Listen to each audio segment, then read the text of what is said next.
김 여사는 오늘 변호인단에게 다시 남편하고 살 수 있을까 이런 말을 했다고 합니다. 특검팀은 김 여사와 윤 전 대통령을 뇌물 공범으로 볼 수 있는지도 따져보고 있습니다.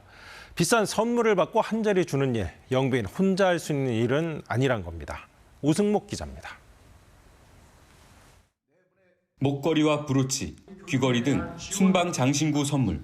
그 이후엔 서희건설 사위 임명이 따라왔고 며칠 뒤에 우리 박성근 전직 검사님을 이력서를 하나 보내주셨더라고요. 고가 시계가 전달된 뒤엔 대통령실 수의 계약이 이어졌습니다.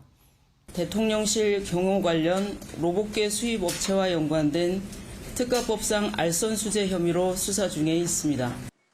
알선수재 혐의가 적용된 건 금품을 받은 김건희 여사가 공무원이 아니기 때문입니다. 이 경우 금품을 준 쪽은 처벌 대상에서 제외됩니다. 서희건설 이봉관 회장도 이를 알고 전략적으로 자수서를 냈을 가능성이 있습니다.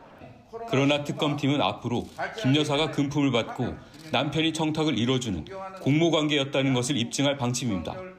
김 여사 단독 범행이면 알선수재지만 대통령 신분이었던 남편과 공범이 되면 뇌물죄가 성립됩니다.